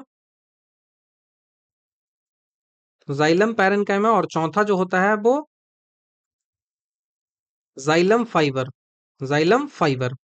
वहीं जो आपका फ्लोएम है, ये फ्लोएम भी डिवाइड होता है। वो कितने पार्टों में डिवाइड होता है? फ्लोएम भी जाके आगे 4 पार्टों में डिवाइड होता है। सीब ट्यूब होता है पहला, सीब ट्यूब एलिमेंट होता है। दूसरा जो होता है वो कंपेनियन सेल होता है, कंपेनियन सेल्स होता है। आगे डिस्कस इस सब के बारे में काफी डिटेल से किया जाता है क्लासेस में। उसके बाद फ्लोएम पैरेन्काइमा होता है, फ्लोएम पैरेन्काइमा होता है, और चौथा जो होता है वो फ्लोएम फाइबर होता है, फ्लोएम फाइबर होता है। यहाँ पे देखो, मुझे ये बता दो आप कि इस जाइलम में एक जो है वो डेड होता है, इस जाइलम में एक जो है वो डेड होता है, और इस फ्लोएम में एक जो है वो जीवित होता है। मुझे बता दो कि कौन सा डेड है, कौन सा जीवित है। और ये जो मेरिस्टेमेटिक होता है, ये कितने पार्टों में होता है, तो एपिकल होता है, एपिकल मेरिस्टेमेटिक। दूसरा जो होता है वो इंटर कैलरी, इंटर कैलरी, और तीसरा जो होता है वो लेटरल मेरिस्टेमेटिक जो है वो कहलाता है। ठीक है, एपिकल, इंटर कैलरी और लेटरल, बहुत इंपॉर्टेंट है, आपको ये बताना है। ठीक है, अब इसके क्या क्या काम हो गए, यहां से भी सवाल जो है वो आपके एग्जामिनेशन में आएगा और आता है, तो उतना डिटेल नहीं जानना है। हमें पूछ रहा है कि अंतर कोशिकीय क्षेत्र जो है वो सबसे बड़ा होता है, तो अंतर कोशिकीय जो क्षेत्र होता है वो पैरेन्काइमा का सबसे बड़ा होता है। ठीक है, अंतर कोशिकीय जो क्षेत्र होता है वो पैरेन्काइमा का सबसे बड़ा होता है, तो हमारा आंसर तो यहाँ से पैरेन्काइमा बन जाएगा। पैरेन्काइमा जो है वो एक जो है वो मृदु उत्तक होता है, ये सिंपल परमानेंट टिश्यू होता है। इस ऊतक की कोशिकाएं जो है वो जीवित होती है और लूजली पैक्ड होती है, जिसके कारण इसकी कोशिकाओं के बीच जो है वो इंटरसेलुलर स्पेस काफी ज्यादा होता है, ताकि वो फूड को स्टोर कर पाए, भोजन को स्टोर कर पाए। वहीं कॉलन काइमा की बात करें तो कॉलन काइमा जो होता है वो स्थूल कोण उत्तक हिंदी होता है। यह जो है वो पौधे में फ्लेक्सिबिलिटी देता है, ये भी सवाल जो है वो पूछा जाता है, तो ये लचीलापन देता है, लचीलापन देता है। उसी तरह से ये जो है वो इसमें इंटर सेलुलर जो स्पेस होता है वो कम होता है। स्केलन काइमा जो होता है, उस स्केलन काइमा की बात करें तो ये दृढ़ उत्तक होता है, इसकी जो कोशिकाएं होती है वो डेड होती हैं, ये डेड होती हैं, मृत होती हैं, और इसमें लिग्निन के कारण ये बहुत कठोर हो जाती है। तो इसमें चूंकि लिग्निन पाया जाता है, उस लिग्निन के कारण ये हार्ड हो जाती है, हार्डनेस इसमें लिग्निन के कारण होता है। जैसे नारियल का छिलका, इसमें कोई भी इंटरसेलुलर स्पेस जो है वो नहीं होता है, कोई भी इंटरसेलुलर स्पेस नहीं होता है, तो ये आपको ध्यान रखना होगा, बहुत इंपॉर्टेंट है। ठीक है, अब जो जाइलम सेल था, यहाँ पे ट्रैकिड्स और वेसल्स जो है वो होती हैं, ट्रैकिड्स हो गया, वेसल हो गया, जाइलम फाइबर हो गया, और जाइलम पैरेन्काइमा हो गया। उसी तरह से फ्लोएम जो होता है, यहाँ पे जीवित कोशिकाएं सीब ट्यूब कैंपेनियन सेल्स होती हैं। ठीक है, सीब ट्यूब और कैंपेनियन सेल्स होती हैं, और कई सारे टिश्यू जो है वो होते हैं, डर्मल टिश्यू, तो उन सब के बारे में आगे हम कभी चर्चा कर लेंगे। बाकी कवक, शैवाल और जीवाणु जो है वो जीवाणु वर्ग के होते हैं, पादप में ये सब नहीं आते हैं। नेक्स्ट सवाल की ओर बढ़ जाते हैं। सवाल आपसे पूछा जा रहा है कि निम्न में से किसमें लसिका जो है वो उपस्थित होती है। लसिका, लसिका मतलब लिम्फ जो है वो कहाँ होता है, तो लिम्फ जो है वो आपको देखने को मिलता है, लसिका जो आपको देखने को मिलता है वो वस्कुलर टिश्यू में देखने को मिलता है, संवहन उत्तक जो है वो देखने को मिलता है। लसिका जो होता है वो एक फ्लूइड है, एक तरल पदार्थ है, जो कि जंतुओं के लिम्फेटिक वेसल्स में आपको देखने को मिलता है। ये ब्लड के साथ साथ शरीर का वेस्कुलर जो सिस्टम है, सर्कुलेटरी जो सिस्टम है, उसका ये एक महत्वपूर्ण हिस्सा होता है। सर्कुलेटरी सिस्टम को दो पार्टों में आप डिवाइड करके पढ़ते हो, एक ब्लड सर्कुलेटरी सिस्टम पढ़ते हो और दूसरा लिम्फ सर्कुलेटरी सिस्टम पढ़ते हो। ठीक है, दूसरा लिम्फ सर्कुलेटरी सिस्टम पढ़ते हो, तो लिम्फ जो है वो वस्कुलर टिश्यू संवहन उत्तक है, उसका ये पार्ट है। लिम्फ जो होता है वो मुख्य रूप से रक्त प्लाज्मा ही है, बस इसमें आरबीसी नहीं होता है। यह उत्तक जो होता है और रक्त जो होता है उसके बीच जो है वो मिडिल मैन का ये काम करता है। टिश्यू एंड ब्लड के बीच मिडिल मैन का काम जो कौन करता है, तो वो लसिका करता है। टिश्यू एंड ब्लड है, उसके बीच मिडिल मैन का काम करता है, मध्यस्थ का काम करता है, वो लिम्फ करता है। कार्टिलेज की बात करें तो कार्टिलेज जो होता है वो कठोर संरचना होता है, लसिका यहाँ नहीं बनता है, तो आपको कार्टिलेज पता है लचीला होता है, फ्रिक्शन के लिए जरूरी होता है, फ्रिक्शन कम करने के लिए। स्क्यूमस बोले तो ये चपटी कोशिकाओं की परत होती है, जैसे फेफड़ों की जो कुपलियां होती है वहां पे पाया जाता है। और बाकी नर्वस फाइबर तो आपको पता ही है कि क्या होता है, तो यहां से तो आपको समझ में आ गया है। 79 क्वेश्चन की बात करें है, बायोलॉजिकल मेम्ब्रेन, जैविक झिल्ली जो होता है वो किससे बना हुआ होता है, बायोलॉजिकल मेम्ब्रेन। तो बायोलॉजिकल मेम्ब्रेन जो होता है वो लिपिड और प्रोटीन के विभिन्न संयोजन जो प्रत्येक प्रजाति और कोशिका प्रकार और अंग के लिए विशिष्ट होता है। तो ऑप्शन नंबर ए के साथ आप जाओगे, ये लिपिड है, ये लिपिड है और ऐसे प्रोटीन होता है। ठीक है, तो ये आपको ध्यान रखना होगा। तो सभी जैविक झिल्लियां जो होती हैं, जैसे प्लाज्मा झिल्ली, माइटोकॉन्ड्रिया की झिल्ली, यहाँ पे मुख्य रूप से फोस्फोलिपिड की दोहरी परत होती है। फोस्फोलिपिड की दोहरी परत होती है और बीच में प्रोटीन जो है वो बना हुआ होता है। लेकिन अलग अलग कोशिकाओं और जीवों में लिपिड और प्रोटीन का रेशियो जो है वो अलग अलग होता है। जैसे आरबीसी में 52% जो है वो प्रोटीन होता है और 40% जो है वो लिपिड होता है। तो सब में अलग अलग होता है, उतना नहीं जानना है। झिल्ली की इस संरचना को समझाने वाला सबसे मान्य जो सिद्धांत होता है वो फ्लूइड मोजाइक मॉडल होता है। तो इस मेम्ब्रेन को समझाने के लिए जो सबसे थ्योरी है वो फ्लूइड मोजाइक थ्योरी है, जो कि पूछा जाता है। तरल mosaic model, fluid Mosaic theory जो है वो होता है, जो किसने दिया था? तो फ्लूइड मोजाइक थ्योरी जो है वो सिंगर और निकोलसन ने दिया था। सिंगर और निकोलसन, सिंगर और निकोलसन ने दिया था, ध्यान आपको रखना है। तो ये याद रखिएगा, जैविक झिल्ली कभी भी केवल लिपिड या फिर केवल प्रोटीन से नहीं बनता। कार्बोहाइड्रेट थोड़ी मात्रा में यहाँ पे मौजूद जो है वो होती है। तो ग्लाइकोप्रोटीन या फिर ग्लाइकोलिपिड्स उनको कह लो। तो ये ध्यान रखिएगा। बाकी आपका आंसर ए हो जाएगा, ध्यान रखना है। नेक्स्ट सवाल की ओर बढ़ जाते हैं। नेक्स्ट सवाल हमसे पूछा रहा है कि किस एंजाइम की उपस्थिति जो है वो ग्लूकोज या फ्रुक्टोज C2H5OH में परिवर्तित करता है। ठीक है, in the presence of which enzyme glucose और फ्रुक्टोज जो है वो कन्वर्ट हो जाता है C2H5OH में। C2H5OH में C2H5OH क्या है? तो C2H5OH जो होता है वो इथाइल एल्कोहल है। ये क्या है? ये इथाइल एल्कोहल है।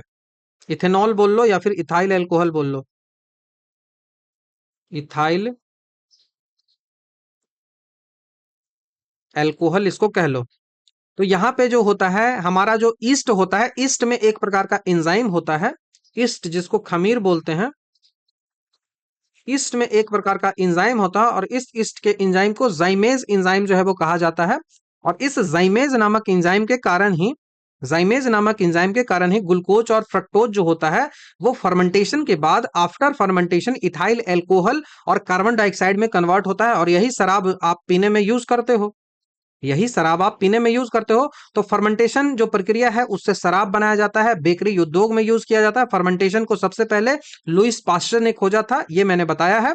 बाकी इन्वर्टेज की बात करें, इन्वर्टेज की हम बात करें तो यह जो है वो सुक्रोज, गन्ने की चीनी जो होता है उसको ग्लूकोज और फ्रुक्टोज में तोलता है। तो इन्वर्टेज जो होता है वो सुक्रोज को, मतलब गन्ने की जो चीनी होता है, सुक्रोज को तोड़ता है दो पार्टों में। सुक्रोज को दो पार्टों में तोड़ता है, कौन कौन सा? तो ग्लूकोज, सुक्रोज को दो पार्टों में तोड़ता है, ग्लूकोज एंड, सुक्रोज को दो पार्टों में तोड़ता है। और वो जो पार्ट होता है वो कहलाता है glucose and, glucose and fructose, glucose plus fructose, glucose plus fructose. Maltase की बात करें, माल्टेज क्या है? तो माल्टेज जो है वो माल्टोज शर्करा को ग्लूकोज में बदलता है। ये जो है वो माल्टोज को कन्वर्ट करता है ग्लूकोज में, माल्टेज। डाइस्टेज की बात करें तो ये स्टार्च को माल्टेज में बदलता है, स्टार्च को माल्टेज में कन्वर्ट, स्टार्च को माल्टेज में कन्वर्ट करता है। ध्यान आपको रखना है, बहुत इंपॉर्टेंट है। बाकी सब जरूरी था जो बता दिया। 81 नंबर सवाल है, उसकी ओर बढ़ते हैं। सवाल पूछा जा रहा है कि कार्बोहाइड्रेट के अपघटनोपरांत, आफ्टर डिकम्पोजिशन ऑफ कार्बोहाइड्रेट, अंतिम रूप से क्या बनता है? बहुत आसान सा सवाल है, ग्लूकोज ही तो बनेगा ना। कार्बोहाइड्रेट जो कि स्टार्च है, वो जब डिकम्पोज होता है डाइजेशन के बाद तो अंतिम उत्पाद ग्लूकोज बनता है। ग्लूकोज जो है वो एक मोनोसेकेराइड होता है। जो कार्बोहाइड्रेट होता है उसका बेसिक जो यूनिट होता है वो सेकेराइड होता है। एक सेकेराइड दूसरे सेकेराइड से जो है वो जो किस बॉन्ड से जुड़ा होता है? तो ग्लाइकोसिडिक बॉन्ड होता है, उस ग्लाइकोसिडिक बॉन्ड से वो जुड़ा हुआ रहता है। ध्यान रखिएगा, ग्लूकोज का रासायनिक सूत्र C6H12O6 होता है। इंस्टेंट एनर्जी के रूप में काम करता है। ब्लड शुगर भी इसे कहा जाता है। 1 ग्राम ग्लूकोज, 1 ग्राम कार्बोहाइड्रेट जब आप लेते हो, 1 ग्राम कार्बोहाइड्रेट आप लेते हो तो आपको लगभग 4.2 किलो कैलोरी एनर्जी मिलेगी। 1 ग्राम यदि आप प्रोटीन लेते हो तो लगभग सेम जो किलो कैलोरी एनर्जी मिलेगी। 1 ग्राम यदि आप फैट लेते हो तो आपको 9.8 के आसपास किलो कैलोरी एनर्जी मिलेगी। तो इन दोनों से दुगना जो है वो फैट में मिलता है, ध्यान रखिएगा। अमीनो एसिड जो है वो बेसिक किसका यूनिट है? तो अमीनो एसिड जो है वो प्रोटीन का है। प्रोटीन जो टूटेगा तो वह अमीनो एसिड में टूटेगा, अंतिम उत्पाद अमीनो एसिड जो होता है वो प्रोटीन का होता है। ग्लिसरॉल और फैटी एसिड किसका होता है? तो ग्लिसरॉल और फैटी एसिड, तो फैट और लिपिड्स दोनों तो सेम ही है ना, फैट या लिपिड्स है, उसका अंतिम उत्पाद जो है वो ग्लिसरॉल और फैटी एसिड होता है। Glycerol plus fatty acid. और माल्टोज की बात करें तो यह तो डाइसेकेराइड होता है, ग्लूकोज है, कार्बोहाइड्रेट है, माल्टोज डाइसेकेराइड होता है, अंततः टूटर उसको ग्लूकोज ही बनना है। नेक्स्ट सवाल की ओर बढ़ता है। बैक्टीरिया, माइटोकॉन्ड्रिया और क्लोरोप्लास्ट के राइबोसोम जो है वो कैसे होते हैं? तो सबसे पहले तो आप ये जान लो कि कौन सा जो है वो प्रोकैरियोटिक है और कौन सा जो है वो यूकैरियोटिक है। कौन सा जो है वो यूकैरियोटिक है? तो बैक्टीरिया आपको पता है कि प्रोकैरियोटिक है, और दो ऑप्शन है ही नहीं, तो प्रो जैसी आया तो 70 इस सब में होगा। बाकी माइटोकॉन्ड्रिया भी बैक्टीरिया की तरह ही बिहेव करता है, उसमें कई सारी ऐसी चीजें मिलती हैं जो बैक्टीरिया की तरह होता है। तो यहाँ भी 70s का, क्लोरोप्लास्ट में भी 70s का जो है वो राइबोसोम देखने को मिलता है। तो 70 इस प्रकार का राइबोसोम देखने को मिलता है। तो यूकैरियोटिक जो कोशिकाएं होती हैं उसके अंदर मौजूद माइटोकॉन्ड्रिया और क्लोरोप्लास्ट के पास भी अपना जो है वो 70s का ही राइबोसोम होता है। ये यूकैरियोटिक होने के बावजूद होता है, क्यों? क्योंकि ये डेवलप किससे हुआ है? तो ये जो है वो प्रोकैरियोटिक से ही डेवलप हुआ है, ध्यान रखिएगा। 80s जो होता है वो यूकैरियोटिक कोशिकाओं के साइटोप्लाज्म में पाया जाने वाला राइबोसोम होता है, ठीक है। 70 जो एस का राइबोसोम होता है उसको सब यूनिट दो पार्टों में डिवाइड होता है। 70s वाला जो होता है वो दो सब यूनिट में डिवाइड होता है, एक जो है वो 50s का होता है और दूसरा जो है वो 30s का होता है। 80s वाला, ठीक है, 50 और 30, 80s वाला ये हो गया। 80s वाला जो होगा 538 50 और ये हो गया, ठीक है। और इधर वाला जो है वो ठीक है। और ये जो होता है यहाँ पे एस का मतलब सब वर्ग यूनिट होता है, मैंने ऑलरेडी बता दिया है। सेडिमेंटेशन कोएफिशिएंट को मापता है। और यह सिद्धांत सिद्ध करता है कि माइटोकॉन्ड्रिया और क्लोरोप्लास्ट जो है वो प्राचीन काल में स्वतंत्र बैक्टीरिया ही थे। इसे इंडो सिम्बायोटिक थ्योरी जो है वो कहा जाता है। इस बारे में ऑलरेडी हमने डिस्कस भी कर दिया है। तो 70s राइबोसोम जो होता है वो दो सब यूनिट में होता है, पूर्णतः राइबोसोम जो है वो नहीं होता है।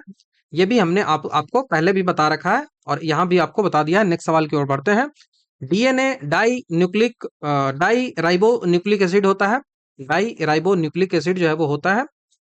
डीएनए, याद रखिएगा, सभी ज्ञात सजीव और कई वायरसों के विकास और कार्य प्रणाली में जेनेटिक इंस्ट्रक्शन वाले जो अणु होते हैं उसको डीएनए जो है वो कहा जाता है।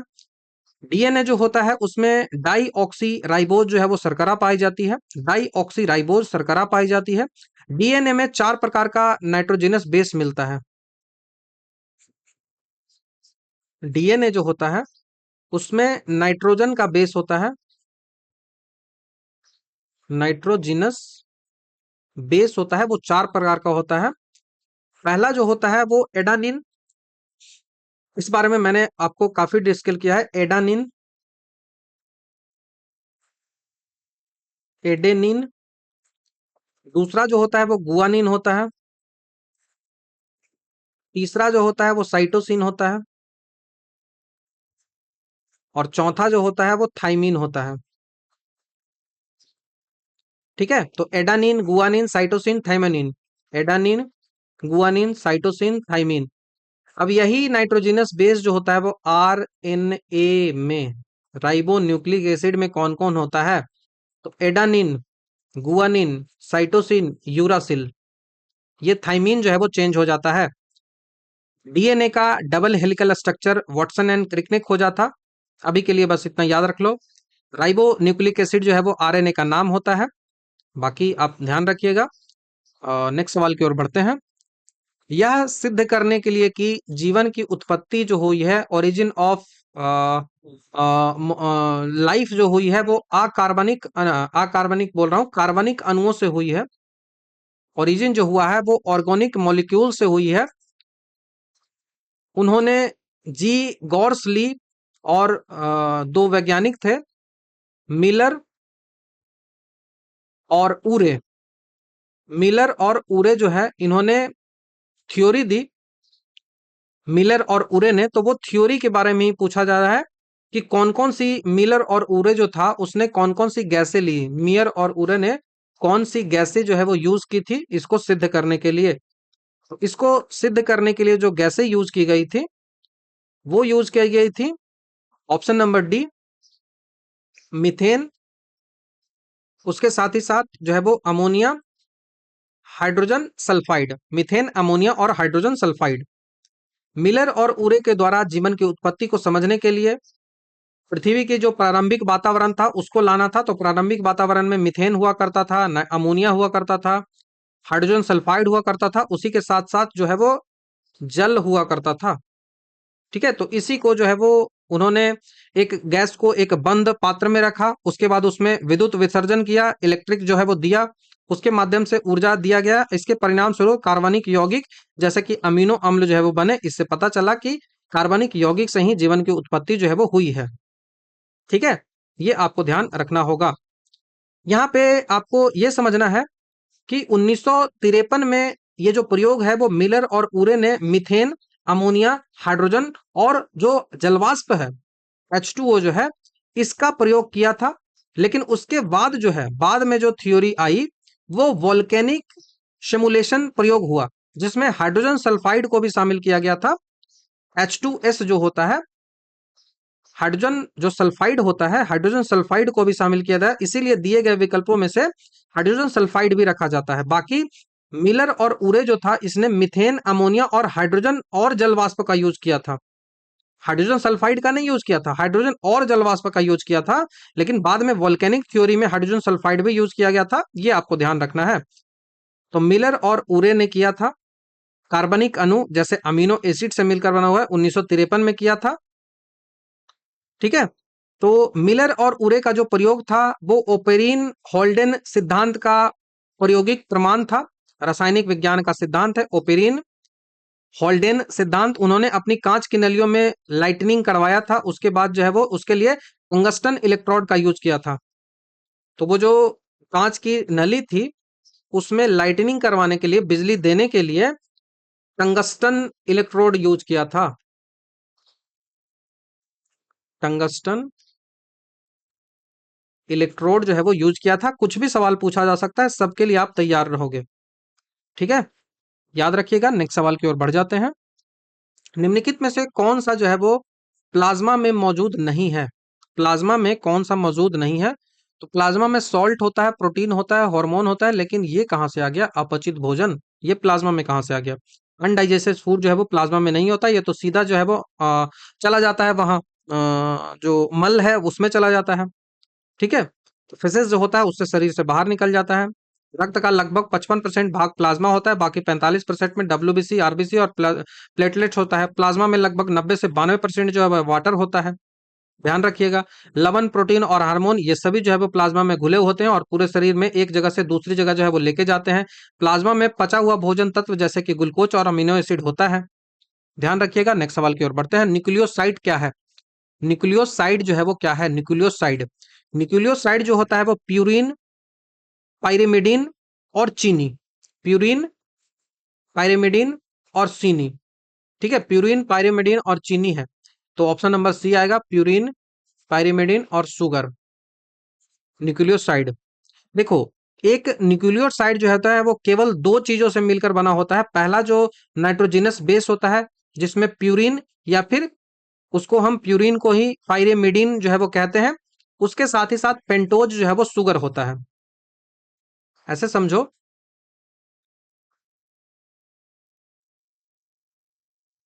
न्यूक्लियोसाइड जो होता है वो दो चीजों से मिलकर बना हुआ होता है।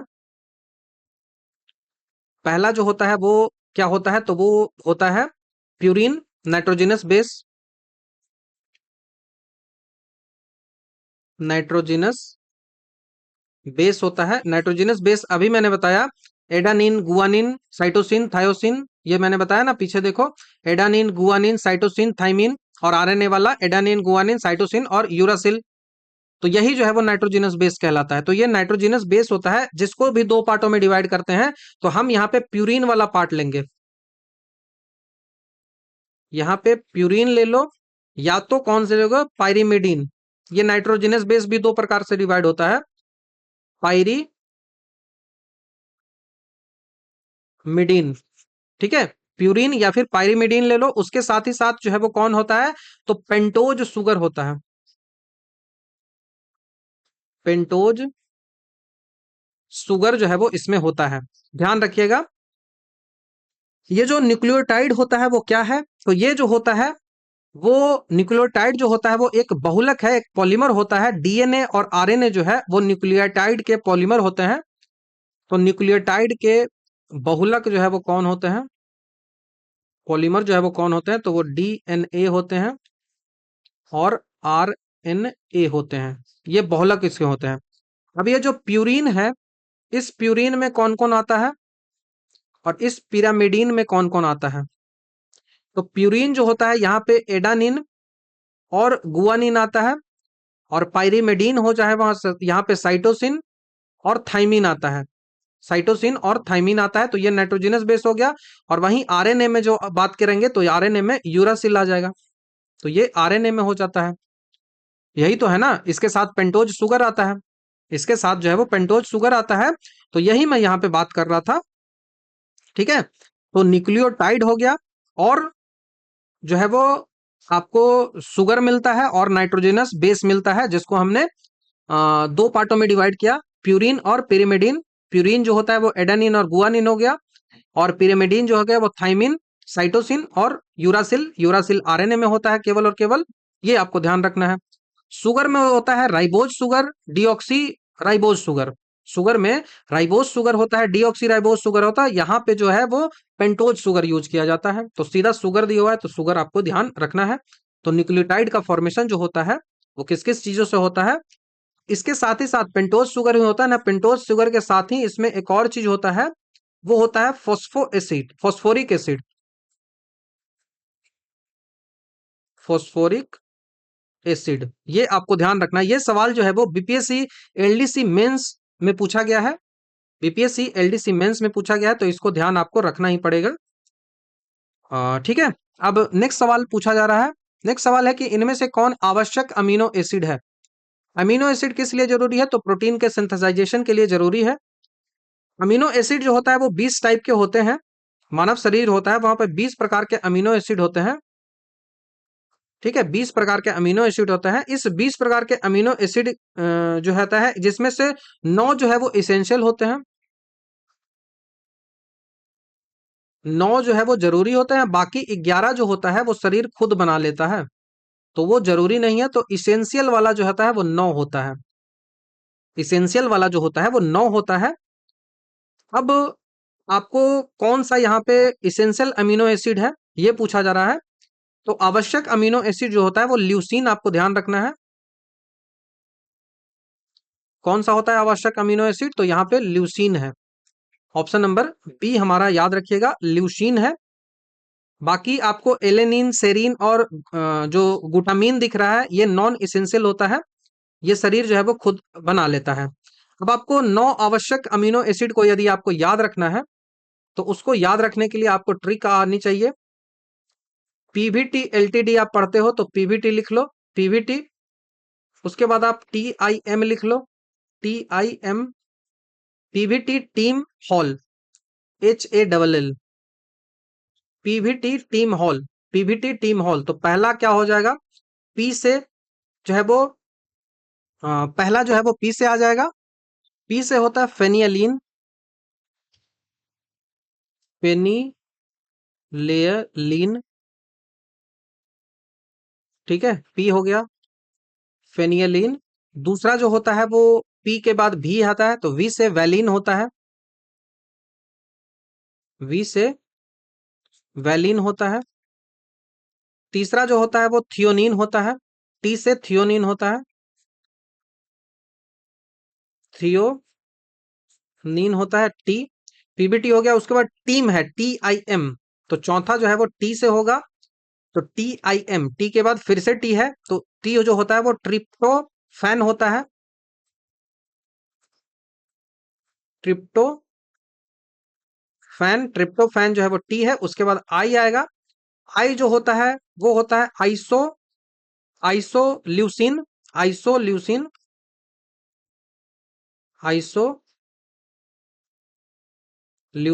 आइसोल्यूसिन जो होता है वो आई होता है, उसके बाद छठा जो होता है वो आइसोल्यूसिन के बाद मेथियोनीन होता है, उसके बाद जो है वो मेथियोनीन होता है,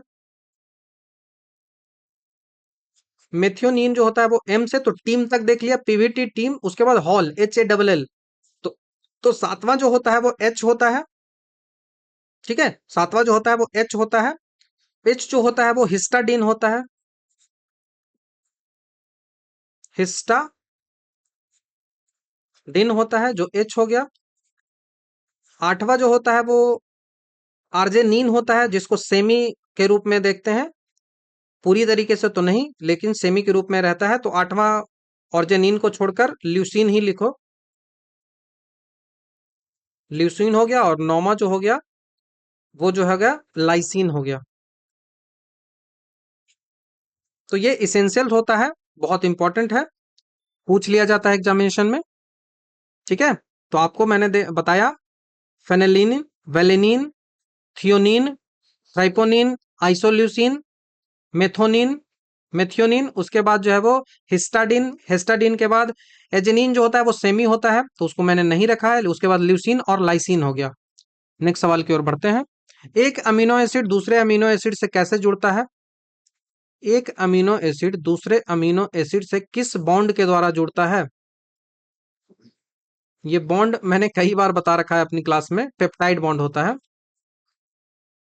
और सरकरा सरकरा, सेकेराइड और सेकेराइड किससे जुड़ता है? तो ग्लाइकोसिडिक बॉन्ड से जुड़ता है। फैट वाला कभी और देख लेंगे, अगर वैसा कुछ बनता है तो आप मुझे कमेंट में बता सकते हो। फंक्शनल यूनिट जीएनए का होता है वो जिन होता है, ठीक है। डीएनए वह विशिष्ट सेगमेंट होता है जो किसी विशेष प्रोटीन को बनाने का कोड होता है, उसे जिन कहते हैं, इसीलिए जिन को आनुवांशिक और डीएनए की फंक्शनल यूनिट जो है वो कहा जाता है। जिन शब्द का प्रयोग सबसे पहले 1909 में विल्हेम जोहानसन ने किया था, और मेंडल ने जिन को फैक्टर कहा था। ये पूछा गया सवाल है। मेंडल ने जिन को क्या कहा था? तो फैक्टर कहा था, कारक कहा था। जिन को सबसे पहले वर्ड कौन दिया? जिन शब्द पहले कौन दिया? वर्ड जो है वो पहले कौन दिया? तो विल्हेम जोहानसन, विल्हेम जोहानसन ने दिया, ये आपको ध्यान रखना है। क्रोमोसोम जो होता है वो डीएनए का कंडेंस रूप होता है, ये गुणसूत्र पर हजारों जिन मौजूद होते हैं, इसीलिए यह कार्यात्मक इकाई नहीं है, बड़ी संरचना होती है क्रोमोसोम। नेक्स्ट सवाल की ओर बढ़ते हैं।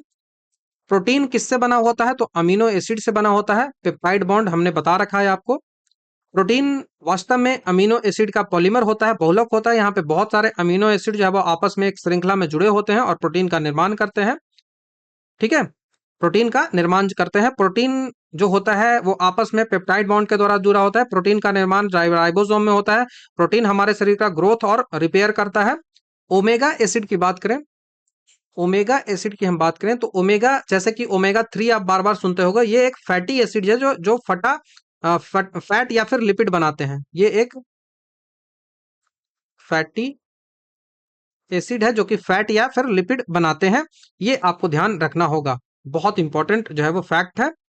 सवाल यहां से पूछा जाता है, अमीनो अम्ल जो होता है वो एक जैविक यौगिक है, इसमें दो कार्यात्मक समूह आपको देखने को मिल जाएगा, कार्बोक्सिलिक एसिड मिल जाएगा, और कार्बोक्सिलिक एसिड मिल जाएगा, और दूसरा जो है वो उसके साथ एक एंजाइम मिलता है, नाइट्रोजन का एंजाइम मिलता है, और अमीनो अम्ल पेप्टाइड बॉन्ड के द्वारा एक दूसरे से जुड़ा हुआ रहता है, ठीक है।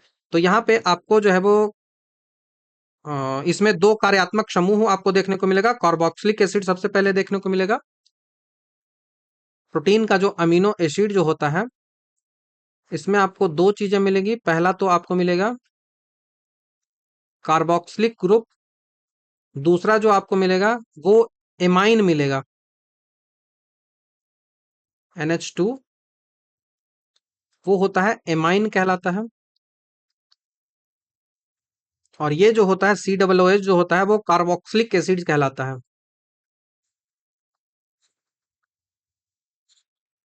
कार्बोक्सिलिक एसिड जो है वो कहलाता है। तो यदि सवाल ऐसा कुछ पूछा जाता है तो इसके लिए आप तैयार रहोगे, ठीक है, इसके लिए आप तैयार रहोगे, इंपॉर्टेंट सवाल है, ठीक है। तो ध्यान रखिएगा इसको। नेक्स्ट सवाल की ओर बढ़ जाते हैं। इतना तो समझ में आपको आ गया है। नेक्स्ट सवाल है कि जब न्यूक्लियस अम्ल जो है वो एंजाइम की तरह व्यवहार करता है तो वो क्या कहलाता है? न्यूक्लिक अम्ल जो है वो अगर एंजाइम की तरह बिहेव करता है तो उसको क्या नाम दिया जाता है? तो उसको नाम दिया जाता है राइबोसोम, राइबोजाइम्स, राइबोजाइम्स, राइबोजाइम्स। तो ऑप्शन नंबर बी के साथ जाओगे, ऑप्शन नंबर बी। आमतौर पर सभी एंजाइम जो होते हैं वो प्रोटीन से बने होते हैं, लेकिन एक ही एंजाइम जो होता है वो राइबोसोम जो होता है वो RNA से बना होता है। RNA एक न्यूक्लिक अम्ल उत्प्रेरक कैटलिस्ट के गुण होते हैं और वो एंजाइम की तरह काम करता है, राइबोजाइम इसको कहा जाता है। तो ये RNA से बना एंजाइम है, एकमात्र एंजाइम है राइबोजाइम। हमने ऑलरेडी इस बारे में चर्चा भी की है अपनी क्लास में, ठीक है। तो ये राइबोजाइम्स इसको कहते हैं। बाकी सामान्यतः सब प्रोटीन जो सब एंजाइम जो होते हैं वो प्रोटीन से होते हैं, लेकिन राइबोजाइम्स जो होते हैं वो RNA का बना हुआ होता है। ये जो है वो एक न्यूक्लिक अम्ल का बना हुआ रहता है, ये आपको ध्यान रखना होगा। राइबोसोम की खोज 1980 के दशक में थॉमस चेक और सिडनी ऑल्टमैन ने किया था, ठीक है। तो राइबोसोम जो होता है, राइबोजाइम्स नॉट जोम, राइबोजाइम्स जो एंजाइम है इसकी खोज के लिए नोबेल प्राइज भी मिला था इन दोनों को, थॉमस चेक और उसके साथ दूसरा जो था सिडनी ऑल्टमैन,